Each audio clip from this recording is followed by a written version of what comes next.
ট্রাম্পের এক ঘোষণাতেই মাথায় হাত মোদির। মোদির ভারত কি এখন ভিক্ষার ঝুলি নিয়ে ঘুরবে?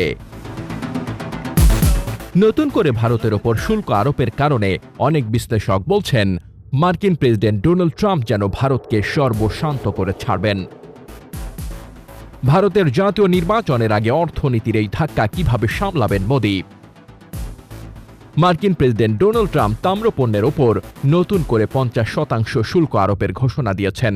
এর আগে তিনি স্টিল ও অ্যালুমিনিয়াম আমদানির ওপর একই ধরনের শুল্ক আরোপ করেছিলেন।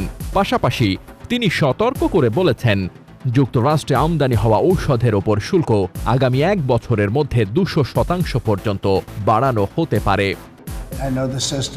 তিনি আরও স্পষ্ট করে দিয়েছেন, আগস্ট 1 তারিখের মধ্যে বহু দেশের ওপর বাড়তি শুল্ক কার্যকর করার যে সময়সীমা ঠিক করা হয়েছে তা আর বাড়ানো হবে না। ভারতের জন্য এই সিদ্ধান্ত অত্যন্ত গুরুত্বপূর্ণ, কারণ যুক্তরাষ্ট্র ভারতের ঔষধ রপ্তানির সবচেয়ে বড় বাজার এবং তাম্র ও তাম্রজাত পণ্যের অন্যতম প্রধান ক্রেতা। ট্রাম্প বলেন, আজ আমরা তাম্র নিয়ে কাজ করছি। আমার মনে হয় আমরা তাম্রের ওপর 50% শুল্ক আরোপ করব। মঙ্গলবার এক মন্ত্রিসভার বৈঠকে কথা বলেন ট্রাম্প। তার এই ঘোষণার ফলে বিশ্বের বাজারে তাম্রের দাম হু হু করে বাড়তে শুরু করে। এই শুল্ক আরোপের মাধ্যমে ট্রাম্পের নতুন মেয়াদে ইতোমধ্যেই বিভিন্ন খাত ভিত্তিক যে শুল্ক নীতি নেওয়া হয়েছে তা আরও বিস্তৃত হল। মার্কিন বাণিজ্য মন্ত্রী হাওয়ার্ড লুটনিক জানান, এই শুল্ক জুলাইয়ের শেষ অথবা আগস্টের শুরুতে কার্যকর হতে পারে।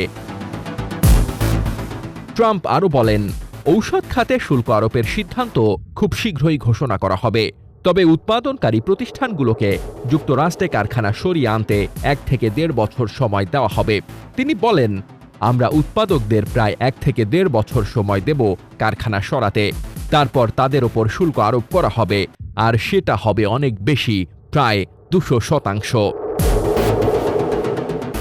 গত কয়েক মাসে ট্রাম্প তাম্র, ঔষধ, কাঠ, সেমিকন্ডাক্টর ও গুরুত্বপূর্ণ খনিজ আমদানির ওপর তদন্তের নির্দেশ দিয়েছেন, যা ভবিষ্যতে আরও শুল্ক আরোপের পথ খুলে দিতে পারে। লুটনিক জানান, ঔষধ ও সেমিকন্ডাক্টর খাতের তদন্ত এ মাসের শেষ নাগাদ শেষ হবে এবং তারপর প্রেসিডেন্ট ট্রাম্প নীতিগত সিদ্ধান্ত গ্রহণ করবেন।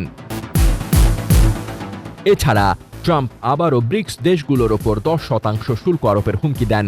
তিনি বলেন, এই জোটকে তিনি গুরুত্বপূর্ণ মনে করেন না, তবে স্বীকার করেন ব্রিক্স জোট মার্কিন ডলারের চ্যালেঞ্জার হয়ে উঠছে। তিনি বলেন, আপনি চাইলে ডলারকে চ্যালেঞ্জ করতে পারেন, তবে শুল্ক তো দিতেই হবে। আমি মনে করি ওরা সেটা করবে না। 2024 থেকে 2025 অর্থ বছরে ভারত বিশ্ববাজারে মোট $2 বিলিয়ন তাম্র ও তাম্রজাত পণ্য রপ্তানি করেছে। এর মধ্যে যুক্তরাষ্ট্রে রপ্তানি হয়েছে $360 মিলিয়ন, অর্থাৎ প্রায় 17%, সৌদি আরব 26% ও চীন 18%। এরপর যুক্তরাষ্ট্র ভারতের তৃতীয় বৃহত্তম তাম্র বাজার। তবে তাম্র একটি অত্যন্ত গুরুত্বপূর্ণ খনিজ, যা বিদ্যুৎ, নির্মাণ ও অবকাঠামো সহ নানা খাতে ব্যাপকভাবে ব্যবহৃত হয়।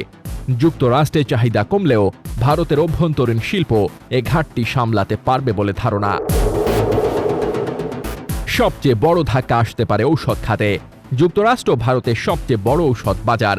2024-25 অর্থ বছরে যুক্তরাষ্ট্রে ভারতের ঔষধ রপ্তানি 21% বেড়ে $9.8 বিলিয়ন পৌঁছেছে, যা ভারতের মোট ঔষধ রপ্তানির 40%। এই খাতে 200% শুল্ক আরোপ হলে ভারতীয় জেনেরিক ঔষধের ওপর গুরুতর প্রভাব পড়বে। বিশেষ করে যুক্তরাষ্ট্রের জন্য ভারতের ঔষধ শিল্প দীর্ঘদিন ধরে সাশ্রয়ী মূল্যের ঔষধ সরবরাহে প্রধান ভূমিকা পালন করে আসছে।